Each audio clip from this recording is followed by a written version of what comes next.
ओम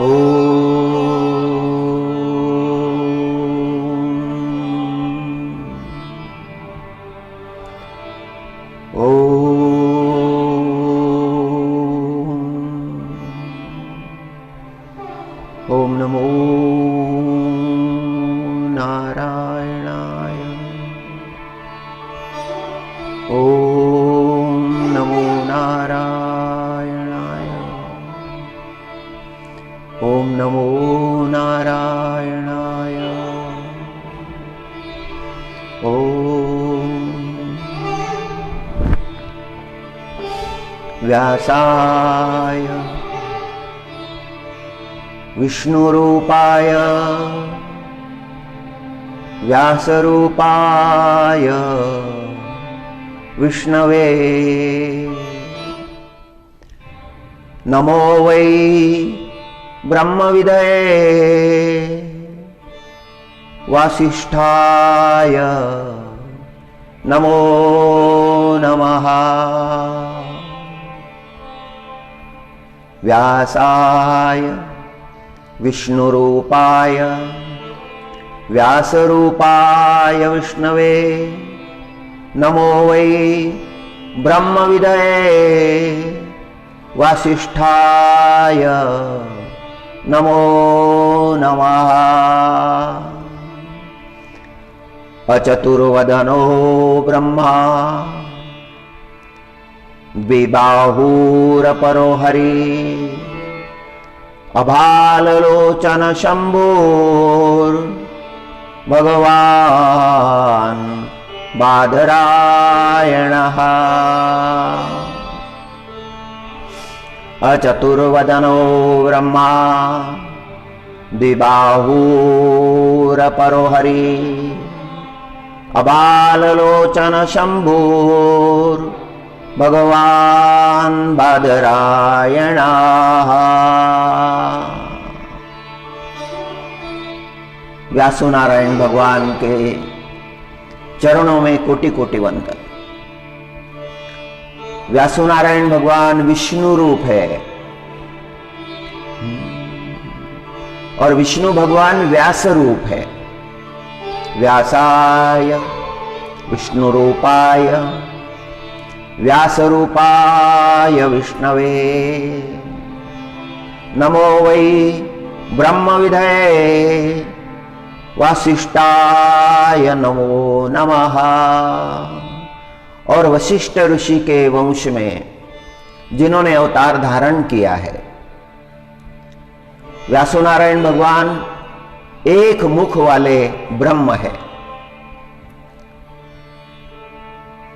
दो भुजाओं वाले श्री हरि है और अबाल लोचन केवल दो नेत्रों वाले शंभु है, शिव भगवान है। अचतुर्वदनो ब्रह्मा द्विबाहुर परो हरि अबाल लोचन शंभुर भगवान बादरायणः। व्यासो नारायण भगवान को किया हुआ नमस्कार सभी देवों को प्राप्त होता है। व्यासो नारायणाची अगाध कृपा। व्यासो नारायणाची अगाध कृपा भक्तीचे शास्त्र प्रगट केले पूर्णता। शुकदेवाची महत्ता गायने प्रगट झाली। भक्तीचे शास्त्र श्रीमद भागवत, ज्या शास्त्राचं गायन श्री शुकदेवजी महाराजांनी केलेलं आहे। शुकदेवजी महाराज जेव्हा प्रगट झाले, प्रगट होता बरोबर वैराग्य मूर्ती आहे, आधी जन्म घ्यायला तयारच नव्हते, मातेच्या कुक्षीमध्ये होते। अनंत काळ लोटला, बालक जन्म घ्यायला तयार नाही। व्यासोनारायण भगवाननी भगवान कृष्ण परमात्म्याला विनंती केली.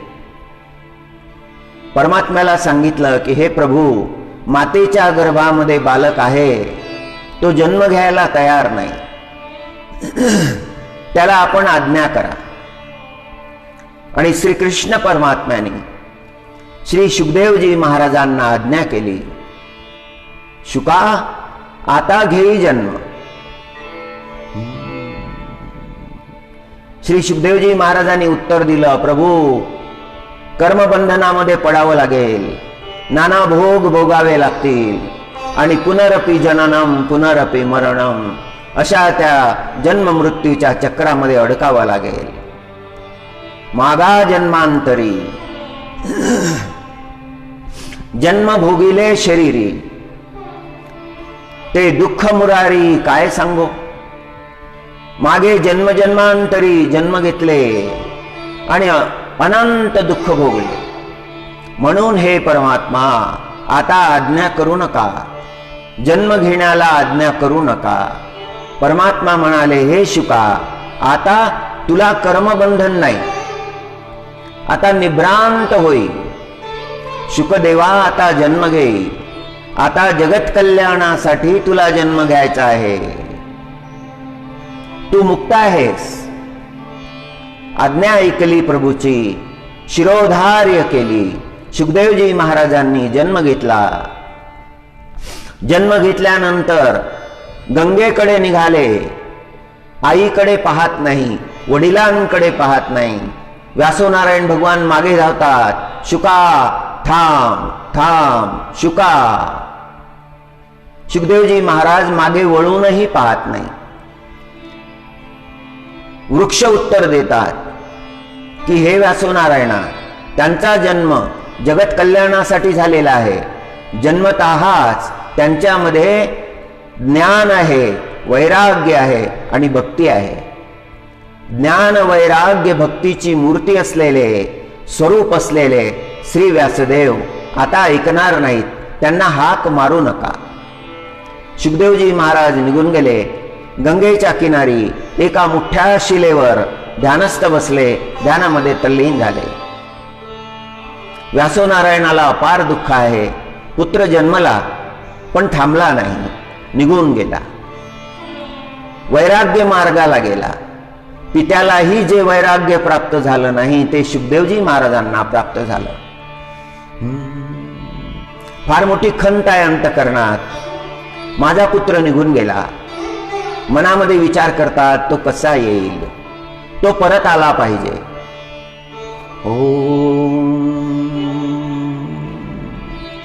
आपल्या शिष्यांना श्रीमद भागवताचे काही मंत्र शिकविले. त्यांना सांगितलं की तुम्ही वनामध्ये जा, काष्ट गोळा करा आणि काष्ट गोळा करीत असताना या मंत्राचं गायन करा. ज्या ठिकाणी शुकदेवजी महाराज शिलाखंडावर तपश्चर्या करत बसले होते, परमात्म्यामध्ये एकाग्र झालं होतं मन, तन मन परमात्म्याच्या ठाई एकाग्र झालं, ध्यान चिंतनामध्ये लीन झाले. आणि त्याच ठिकाणी व्यासदेवाचे शिष्य आले, काष्ट गोळा करायला लागले. काष्ट गोळा करत असताना गायन करायला लागले. बरहापीडम नटवर वपू कर्णयो कर्णिकारं बरहापीडं नटवरवपु कर्णयो कर्णिकारं बिभ्रदवास कनककपीशं वैजयन्तीं च मालाम् रंध्राण वेणोरधर सुदाया पूरयन् गोपवृन्दै वृन्दारण्यं स्वपदरमणं प्राविशद गीतकीर्ती. परमात्म्याचं गायन चाललेलं आहे, परमात्म्याच्या स्वरूपाचं गायन, परमात्म्याच्या गुणाचं गायन, परमात्म्याच्या शृंगाराचं गायन. ओम.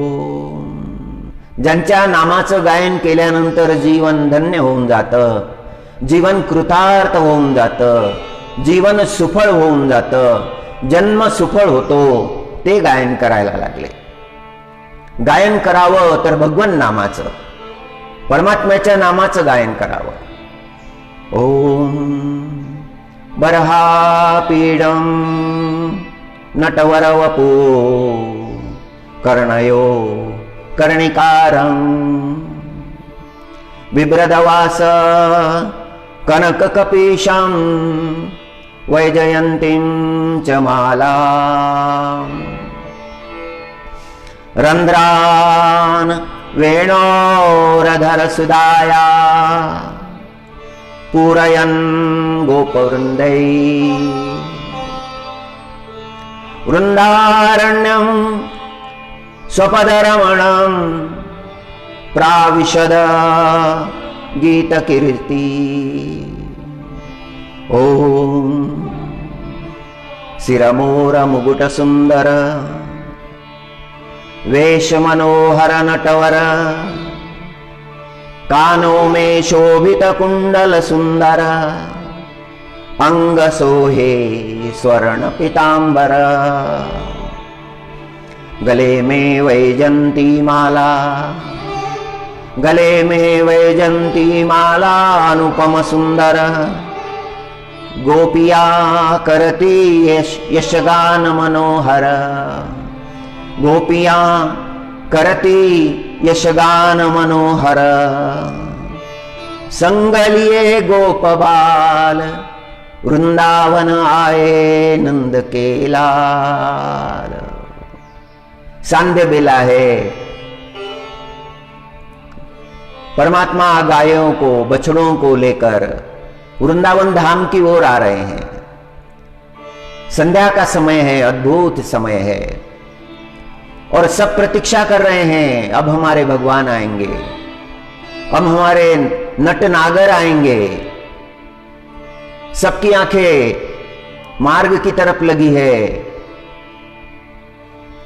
गायों का झुंड लेकर, बछड़ों का झुंड लेकर नंदलाल आ रहे हैं. सब उनको प्रणाम कर रहे हैं, दिव्य स्वरूप है. बर्हापीडं नटवरवपू कर्णयो कर्णिकारं. मन को मोहित करने वाला स्वरूप, जिस स्वरूप को देखने के बाद में फिर कुछ देखने की इच्छा नहीं होती, किसी और को देखने की इच्छा नहीं होती, ऐसा सुंदर स्वरूप. सब भावा विभोर है. श्री कृष्ण परमात्मा को देखकर सब भावा विभोर है. ओम. श्री सुखदेव जी महाराज ने कुळ को तज दिया था, आपल्या कुळाचा त्याग केला होता. वैराग्य कैसा, कसं वैराग्य. कुळने तजिये, कुटुंबने तजिये, तजिए माने बाप रे.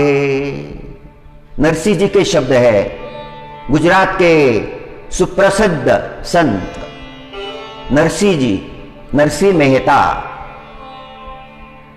कुळने तजिए, कुटुंबने तजिए, तजिए माने बाप रे. भगनी सुत दाराने तजिए, जे तजे कंचुकी साप रे. सर्प आपली ती कंचुकी जसा त्याग करतो, कुठल्याही प्रकारचा माया मोह न ठेवता ती कात जी आहे त्या कातीचा त्याग करतो, कंचुकीचा त्याग करतो, त्याप्रमाणे सगळ्यांचा त्याग केला. वैराग्य, असं वैराग्य. कुळने तजिये, कुटुंबने तजिये, तजिये माने बाप रे. सगळ्या परिवाराचा त्याग केला. माता, पिता, बंधू, भगिनी, पत्नी, पुत्र, मित्र, परिवार, सगळा सर्वस्वाचा त्याग केला. जसा सर्प आपली कंचुकी त्याग करतो त्याप्रमाणे असं प्रखर वैराग्य शुकदेवजी महाराजांचं. आणि जेव्हा हे गायन ऐकलं, शुकदेवजी महाराजांनी डोळे उघडले, समोर पाहिलं व्यास भगवानचे शिष्य गायन करत आहे. त्यांना विनंती केली, पुन्हा गायन करा. आणि ते गायन करायला लागले. बरहापीडम नटवर वपू कर्णयो कर्णिकारम. तुम्ही हे काय गायन करता?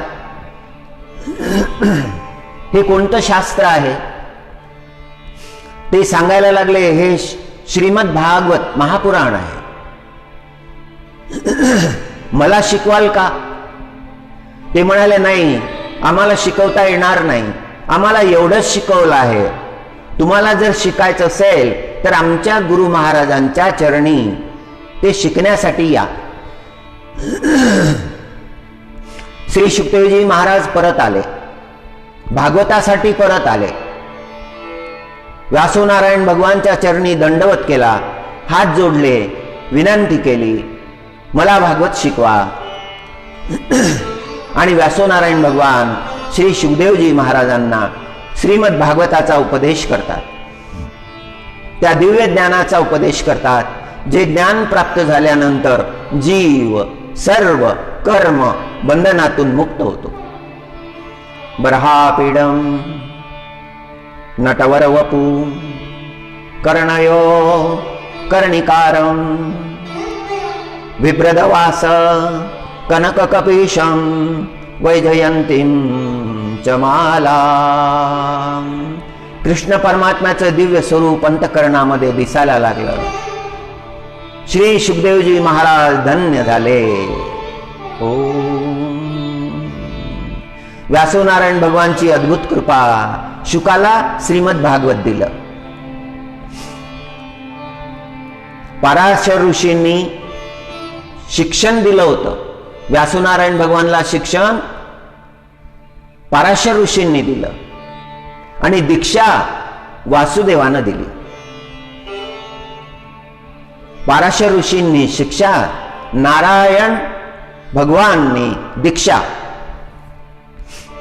यमुनेच्या एका द्वीपावर जन्म झाला होता. रंगानं काळे होते म्हणून नाव पडलं कृष्ण द्वैपायन.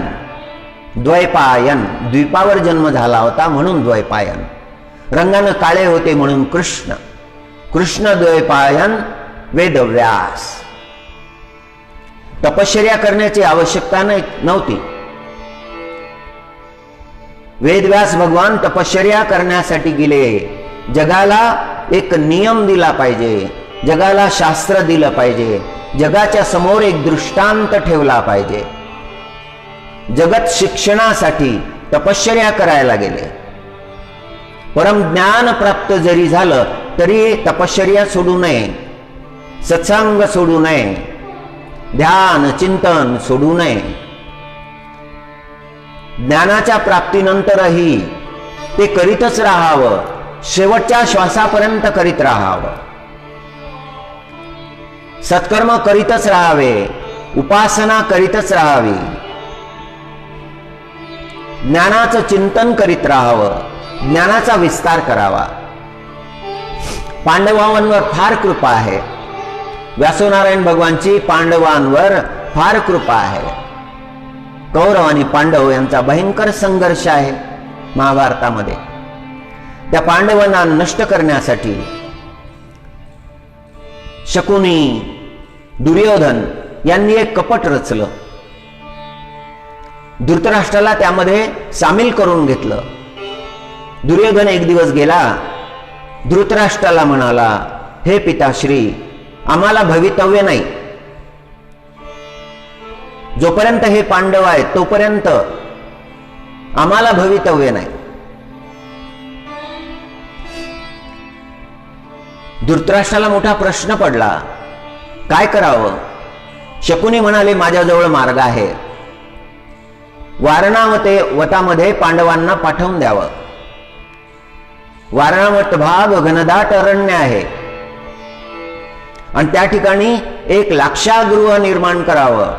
लाखाचं गृह, ज्याला अग्नीचा स्पर्श होतात जे पेट घेईल, त्या लाक्षागृहामध्ये पांडवांनी निवास करावा आणि पूर्ण खात्री झाल्यानंतर मग त्या लाक्षागृहाला अग्नी पेटवून द्यावा. पांडव त्या लाक्षागृहामध्ये भस्म होतील आणि आपला सगळा उद्देश सफल होईल. धृतराष्ट्राला हा विचार आवडला. विदेशामधून एक शिल्पकार बोलावला. त्या शिल्पकाराला सांगितलं, मागितलेलं धन तुला दिलं जाईल, पण असं सुंदर भवन निर्माण कर, लाक्षाचं भवन, भव्य असं, सुंदर असं, पण ज्याला अग्नीचा स्पर्श होता बरोबर जे पेट घेईल. शिल्पकारानं मान्य केलं. वारणावतामध्ये सुंदर लाक्षागृह निर्माण झालं. निरोप आला, लाक्षागृह निर्माण झालेलं आहे. धृतराष्ट्रानं पांडवांना बोलावून घेतलं. युधिष्ठिराला म्हटलं, युधिष्ठिरा, पुढे तुला कुरुवंशाचा राजा व्हायचा आहे. ते राज्य चालवण्यासाठी, राज्य कसं चालवावं हे शिक्षण तू घ्यायला पाहिजे. ते शिक्षण घेण्यासाठी तू वारणावतामध्ये जावं. तुझे वडील युवा असताना तिथे गेले होते. त्यांनी तिथे शिक्षण घेतलं होतं, तिथे निवास केला होता. तिथे एक गृह निर्माण केलेलं आहे, खूप सुंदर. त्या गृहामध्ये तू निवास करावा. सोबत माता कुंतीलाही घेऊन जावं. युधिष्ठिरानं आज्ञा मान्य केली. हे तात, जशी आपली आज्ञा. पांडवांना घेऊन, कुंती मातेला घेऊन युधिष्ठिर महाराज लाक्षागृहामध्ये गेले, वारणावतात गेले. ते लाक्षागृह पाहिलं. प्रवेश करताबरोबर भीमसेनजी महाराजांनी भिंतीला हात मारला. भिंतीचा आवाज वेगळा आला. भीमसेनजी महाराज म्हणाले, हे तात, दादा, ही भिंत खरी नाही, ही पोकळ आहे आतून, इथे निवास योग्य नाही. युधिष्ठिर म्हणाले, हे भीमसेना, संशयाला काही कारण नाही. आपल्या काकांनी इथे पाठवलं आहे, त्यांच्या वचनावर विश्वास ठेवून आपण इथे निवास करू. पांडवांनी तिथे निवास केला. 1 वर्षाचा काळ तिथे गेलेला आहे. योग्य तिथी पाहून दुर्योधनानं आपले हस्तक पाठविले आणि त्या लाक्षागृहाला अग्नी पेटवून दिला. ते लाक्षागृह धो जळायला लागलं. सर्वत्र अग्नी पेटलेला आहे. पांडव विचारामध्ये पडले, आता किती कठीण प्रसंग आहे. आणि त्याच वेळेला लाक्षागृहाच्या मधल्या कक्षामध्ये एक विवर तयार झालं. एक खणक बाहेर पडला. त्यांनी निरोप दिला, मला विदुर महाराजांनी पाठवलेला आहे आपलं रक्षण करण्यासाठी. ताबडतोब त्वरित या विवरामध्ये प्रवेश करा. कुंती मातेला अर्जुनजी आणि भीमसेनजी महाराजांनी उचललं, विवरामध्ये प्रवेश केला आणि मोठ्या प्रयत्नानं त्या विवरामधून जाता जाता जाता यमुनेच्या किनारी निघाले. कुंती माता व्याकुळ झालेली आहे. सगळा प्रकार लक्षात आला. पांडवांना मारून टाकण्यासाठी, जिवंत जाळण्यासाठी हे षडयंत्र केलं होतं दुर्योधनानं. शकुनीची बुद्धी याच्यामध्ये होती. कुंती माता मोठी दुःखी झाली. आपलेच लोक आपल्याला जाळायला निघाले, रडायला लागले. त्यावेळेला व्यासोनारायण भगवान आले आणि व्यासोनारायण भगवाननी कुंती मातेला उपदेश केला की हे कुंती माते, आपदा विपदा यांना भयभीत होऊ नकोस. तुझे पुत्र महाबलवान आहेत. शिवकृपेनं त्यांचा जन्म आहे. हे माते, दुःख करू नकोस. घडलेली घटना हे तुझं कल्याण करणारीच आहे. पांडवांच्या कीर्तीचा विस्तार करणारी आहे. व्यासोनारायण भगवाननी माता कुंतीचं सांत्वन केलं.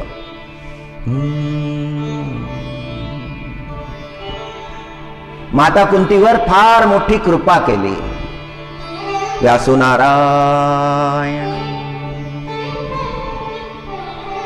धृतराष्ट्राच्या भेटीला गेले.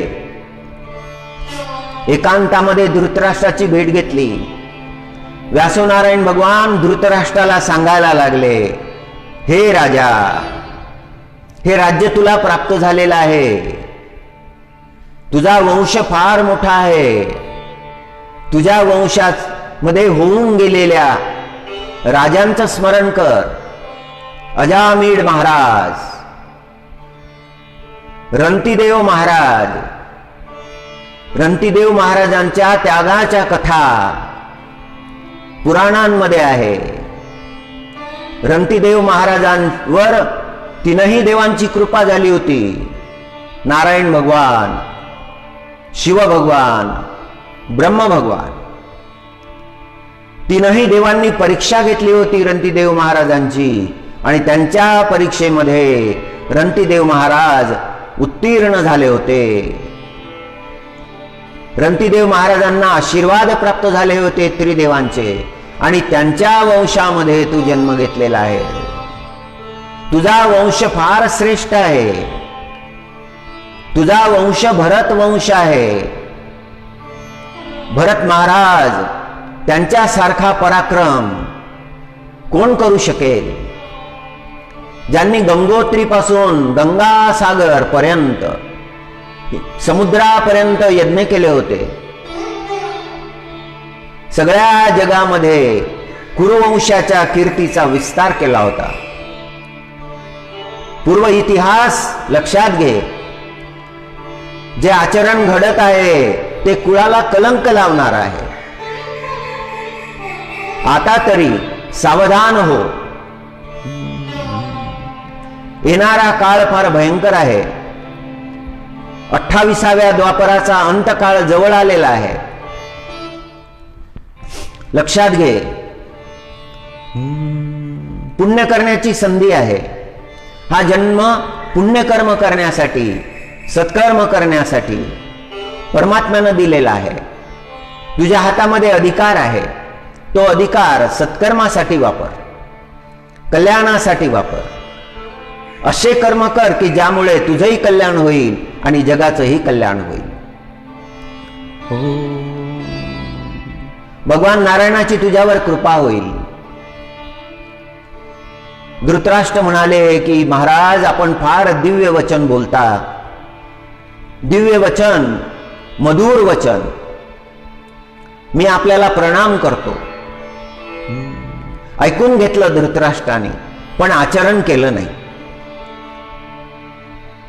शेवटी युद्धाचा प्रसंग आला. अनेक प्रसंग घडले. पांडवांना वनवास मिळाला, अज्ञातवास मिळाला. तो वनवास त्यांनी पूर्ण केला, अज्ञातवास पूर्ण केला. परत आले, आपलं राज्य मागायला लागले. दुर्योधनानं नकार दिला. अजून अज्ञातवासाचा काळ पूर्ण झाला नाही. 5 दिवस राहिलेले आहेत. पुन्हा तुम्हाला वनवास भोगावा लागेल, पुन्हा अज्ञातवास भोगावा लागेल आणि मग तुम्ही या, मग तुम्ही राज्य मागू शकता. वनवासामध्ये खूप विपदा आल्या. कौरवांनी संकट आणले. परमात्म्यावर दृढ विश्वास होता पांडवांचा. त्या सगळ्या संकटातून पांडव तरुण गेले. राज्य मागत आहेत. दुर्योधनानं नकार दिला. सुच्चग्र भूमी, सुईच्या अग्रभागावर बसेल एवढी भूमी ती सुद्धा देणार नाही. हे शब्द अंतःकरणाला लागले. कृष्ण परमात्म्यानेही समजावलं, तरी धृतराष्ट्र ऐकत नाही. युद्ध अटळ आहे. निश्चित झालं युद्ध. श्रीकृष्ण परमात्म्यानं समजावल्यानंतरही दुर्योधनानं ऐकलं नाही. व्यासोनारायण भगवान आले. एकांतामध्ये धृतराष्ट्राला म्हणायला लागले की ठीक आहे धृतराष्ट्र, टाळण्याचा प्रयत्न केला, आपल्या कर्तव्याचं पालन केलं. होणारी घटना होणारच आहे. कुरुक्षेत्राचं युद्ध होणार आहे. पण असं युद्ध या भूमीवर पूर्वी कधी झालं नव्हतं. मी तुला दृष्टी द्यायला आलो आहे. इथे राजभवनात बसून तुला ते युद्ध पाहता येईल. तुला दिव्य दृष्टी मी द्यायला आलो आहे. धृतराष्ट्राने हात जोडले, हे प्रभू, फार मोठी कृपा केली, मला दृष्टी द्यायला आपण आले. प्रभू, मला माहित आहे काय होणार आहे. कौरवांचा अंत होणार आहे, भयंकर अंत होणार आहे, हे मला समजलेलं आहे. आपण मला दृष्टी द्यायला आले, आपली फार कृपा आहे, पण मी दृष्टी घेऊ शकत नाही, मी ते डोळ्यानं पाहू शकत नाही. तुम्ही कृपा करा, ही दृष्टी संजयाला द्या. संजय ते पाहतील, ते दृश्य पाहतील आणि मला सांगतील. आणि व्यासो नारायण भगवाननी दृष्टी संजयाला दिली.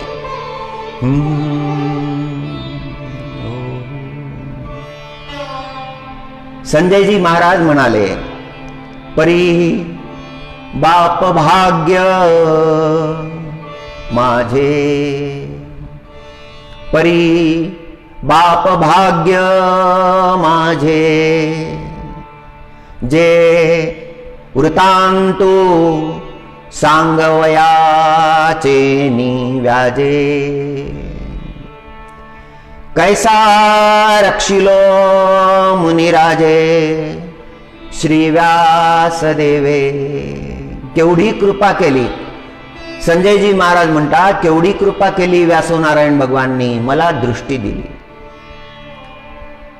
कुरुक्षेत्राच्या भूमीवरचं ते दृश्य मला प्रत्यक्ष पाहायला मिळालं. श्रीकृष्ण परमात्मा अर्जुनजी महाराजांना दिव्य उपदेश करत आहेत, ते दृश्य मला पाहायला मिळालं. ओम अहो अळूमाळू अवधान द्यावे, अहो अळूमाळू अवधान द्यावे, ए तुलेनी आनंदाचे राशीवरी बैसावे. बाप श्रवणेंद्रिया दैवे घातली माळ. केवढं मोठं भाग्य. परमात्म्याचं दर्शन मला होत आहे, अखंड दर्शन होत आहे. आणि परमात्मा जे सांगत आहेत ते मला ऐकू येत आहे. आज माझे श्रवण धन्य झाले, आज माझे नयन धन्य झाले. साक्षात तो परमात्मा, तो अनंत कोटी ब्रह्मांड नायक, सगळ्या जगाचा नियंता, रुक्मिणी वल्लभ, लीला पुरुषोत्तम असा तो परमात्मा अर्जुन महाराजांना उपदेश करत आहे. करावा वर्षाव तृषाक्रांत झाला जीव. करावा वर्षाव तृषाक्रांत झाला जीव.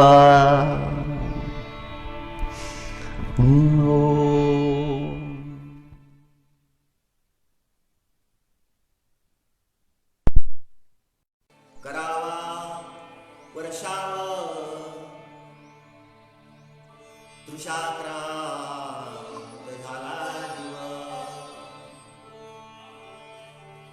पाहे आकाशाची वाश जाणता तू जगदीश. संयोगे विस्तार वाढी लागे अंकुर. करावा वर्षाव तुषाक्रांत झाला जीव. पाहे आकाशाची वास जाणता तू जगदीश. संयोगे विस्तार वाढी लागतो अंकुर.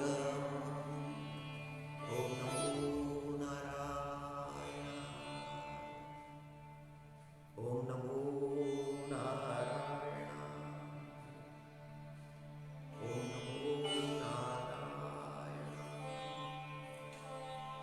ॐ